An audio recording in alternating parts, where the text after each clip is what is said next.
नमस्कार, मैं हूं पारितोष कुमार। आप टीडी न्यूज पर बिहार नीति एपिसोड देख रहे हैं। आज हमारी मौजूदगी परसा कॉलेज में है और आज जो विषय है वो विषय बिहार की राजनीति पर है और वो राजनीति जिससे प्रेरित है बिहार के मुख्यमंत्री नीतीश कुमार। आज हमारे चर्चा के विषय है और हमारे साथ आज जुड़े हुए हैं पीएन कॉलेज के राजनीतिक विभाग के प्रोफेसर मिस्टर अनिल कुमार जी। बहुत बहुत धन्यवाद आपका जुड़ने के लिए मेरे साथ। Thank you. नमस्कार। आज जो अभी जो राजनीति का जो परिप्रेक्ष्य बिहार की जो राजनीति है इसमें हालांकि बहुत सारे चेंजेस होते आ रहे हैं। समीकरण की बात करें, दलगत राजनीति की बात करें, बहुत सारी चीजें होती रहती है, लेकिन आज का जो डिबेट का विषय है वो ये है नीतीश कुमार पे हम लोग चर्चा करेंगे कि उनकी जो राजनीतिक भूमिका है बिहार के राजनीति में वो कैसी रही और 9वीं बार वो मुख्यमंत्री बने हैं। ठीक है, तो इस बारे में हम आपसे कुछ जानना चाहते हैं। क्योंकि आप राजनीति विभाग के प्रोफेसर हैं तो आप अच्छी तरह बता सकते हैं कि हाँ रियल में जो समीक्षांत और एक रिव्यू जो हो सकता है वो आप बताइए। जी पारितोष जी, बहुत बहुत धन्यवाद कि इसके लिए आपने मुझे सिलेक्शन किया, चुना। देखिए, नीतीश कुमार जी का जो कार्यकाल है या व्यक्तित्व है वो बहुत ही वर्साटाइल है। हाँ। और हम देखते हैं कि जब ये 2005 से लगभग फुल फ्लेज चीफ मिनिस्टर के रूप में 2005 से अभी तक कंटिन्यू बरकरार है। और ऐसा कहा जाता है कि मुख्यमंत्री वही रहते हैं, सिर्फ विपक्ष बदलते रहता है। तो अगर इनका हम विश्लेषण करते हैं बिहार के राजनीतिक परिप्रेक्ष्य में, प्रशासनिक परिप्रेक्ष्य में और जनता के हित के परिप्रेक्ष्य में, तो इनका कार्यकाल नो डाउट सराहनीय रहा है। जब 2005 वगैरह की स्थितियां जो थी उस समय, चाहे प्रशासन के क्षेत्र में हो, लॉ एंड ऑर्डर के क्षेत्र में हो, तो इन्होंने जब सत्ता संभाला तो बहुत सारे क्रांतिकारी कार्य इन्होंने किया जिससे बिहार में एक सकारात्मक माहौल गया।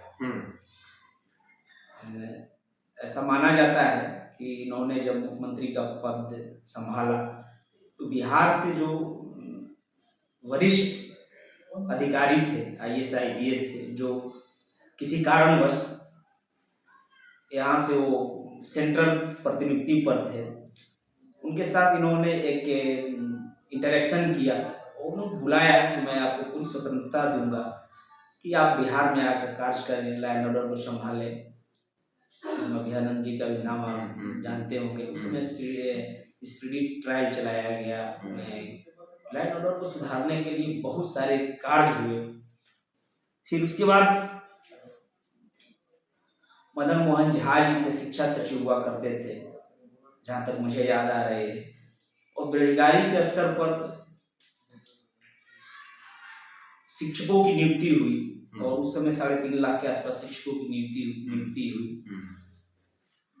बिहार में विकास का रोड मैप बना, इंफ्रास्ट्रक्चर गांव-गांव तक पहुंचा, बहुत सारे अच्छे कार्य हुए। देखिए, किसी भी कार्य का तत्कालिक प्रभाव नहीं आ पाता है, कुछ दिन उसको टाइम लगता है।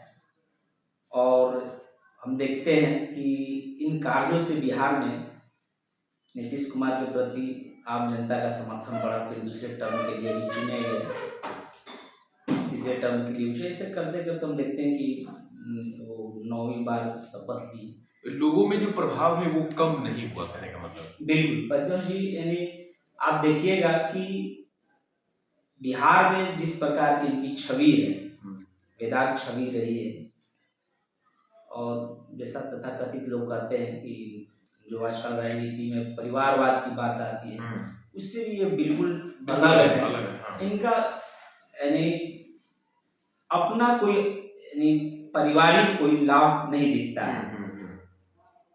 शायद उससे रिलेटेड कुछ अपेक्षाएं भी नहीं दिखती हैं। बिल्कुल इन्फॉर्मेशन ये एक जन समर्थन का भी ये भी एक कारण है कि चूंकि राजनीति में आजकल देखिएगा कि लोग अपने बाल अपनी पीढ़ियों के बारे में सोचने लगते हैं। इनके साथ वैसा नहीं है, और इस बात को लेकर लोगों में भी एक विश्वास बढ़ा। ऐसा कोई विकल्प भी नजर नहीं आया इन 20 सालों में इनके टक्कर का। तो जनता का समर्थन इनको प्राप्त होते रहा।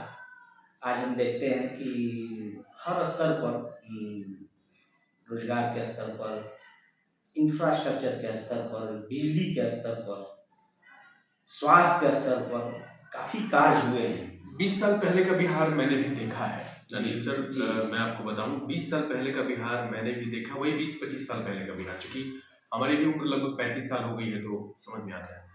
तो चीजें बदलती हुई दिखाई बिल्कुल दे रही हैं, और मतलब लोगों को भी ये समझ में आता है। दो चीजें यहाँ पे हैं। एक तो कि राजनीतिक परिदृश्य में नीतीश कुमार की जो भूमिका है बिहार के लिए, वो किस कदर विकसित हुआ। दूसरा ये कि अपना उनका जो पर्सनल अपीयरेंस है लोगों के बीच में, और पार्टी वाइज, मतलब जैसे बहुत सारे लोग बहुत तरह की बातें करते हैं, मीडिया में भी बहुत सारी बातें आई कि ये इधर से कूद के उधर जाते हैं, इधर से कूद के उधर आते हैं, तो उससे वो चीज कितना संबंधित हो रहा है, रिलेट कर रहा है, हमको इस बारे में जानना है कि क्या उसका एक गुड इफेक्ट है या फिर उसका बैड इफेक्ट उन पे पड़ने वाला है, ये हम जानना चाहते हैं। बिल्कुल, हर व्यक्तित्व का दो पक्ष होता है, और ये जो बात आप बोले कि ये जो दल बदल की राजनीति है, इसको मैं कतई अच्छे दृष्टिकोण से नहीं देखता हूँ। ये नहीं होनी चाहिए, क्योंकि देखिए, जो राज्य का जो टॉप लीडरशिप है, उसके आचरण का अनुसरण उसकी ब्यूरोक्रेसी करती है, उसकी लोकल बॉडीज करती है, आम जनता में भी जाता है। तो मैं इसको एक राजनीतिक भ्रष्टाचार के रूप में देखता हूँ।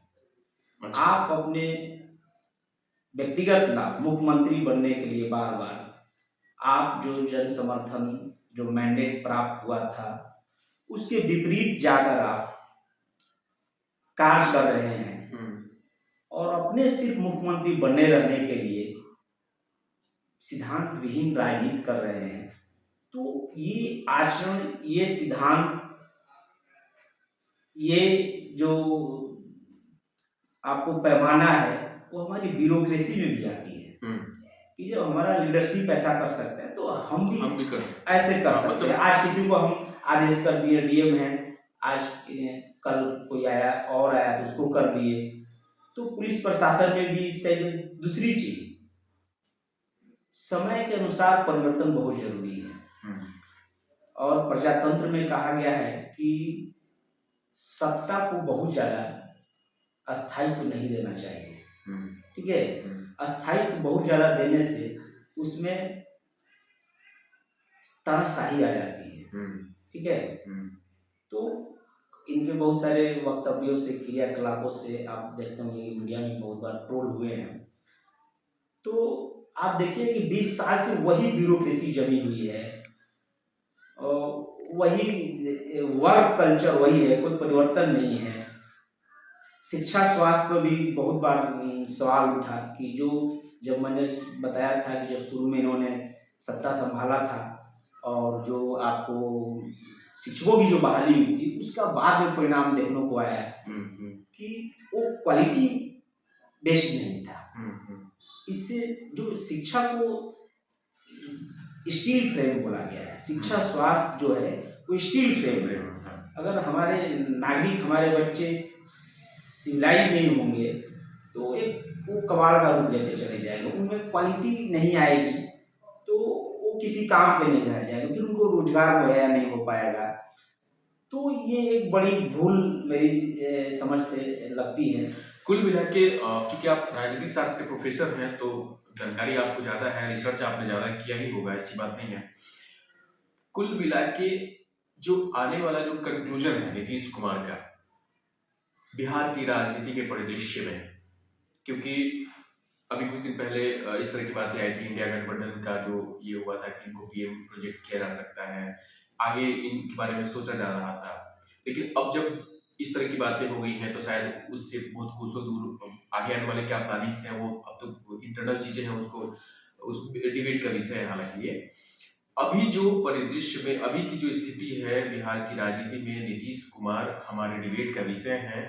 आने वाला कल उनका क्या होने वाला है, कुछ आप समझ सकते हैं? ये जो परिस्थितियां अभी बनी हुई है, आरजेडी से अलग होकर इन्होंने एनडीए गठबंधन में आए हैं, लेकिन अभी का जो माहौल चल रहा है, स्थिरता इस गवर्नमेंट में भी नहीं लग रही है। और इतनी जल्दबाजी जो इन्होंने दिखाई है इंडिया गठबंधन से अलग होने की, वो मुझे लगता है कि एक मजे हुए राजनीति के लिए अच्छी बात नहीं कही जा सकती। थोड़ा वेट करना चाहिए था उसमें, लेकिन पता नहीं किन कारणों से ये बहुत जल्दी, क्योंकि शुरुआत तो ऐसा माना जाता है कि इन्होंने ही बढ़ चढ़ कर उसमें भूमिका ली थी और एक आकार ले रहा था। जनता के पास एक विकल्प थी कि एक अच्छा यानी विकल्प हो। चाहे आप देखिए, प्रजातंत्र की खूबसूरती ये है कि आप सत्ता में हैं तो ठीक है, विपक्ष भी उतना ही मजबूत होना चाहिए ताकि आपको आपके दायित्वों के प्रति आपको सजग करते रहे। तो अगर विपक्ष विहीन सत्ता रहेगा तो एब्सोल्यूट हो जाएगा। तो इतनी जल्दीबाजी नहीं करनी चाहिए थी, अभी वेट करना चाहिए था। लेकिन अभी भी जो परिस्थितियां हैं वो अस्थिर है। अभी क्या होगा, क्या हो सकता है, मतलब अभी ये देखने लायक होगी। हमको लगता है कि 10 दिन के अंदर कुछ नया फ्लोर टेस्ट में क्या होता है, ये एक रोमांचक जनता के लिए भी बना हुआ है और आप लोग के लिए तो है ही। बहुत बहुत धन्यवाद जुड़ने के लिए। जैसा कि आपने देखा, अभी हमारे साथ प्रोफेसर अनिल कुमार जी थे, जो कि पीएन कॉलेज के राजनीति विभाग के प्रोफेसर हैं, और हमारी बातचीत नीतीश कुमार के बारे में हो रही थी।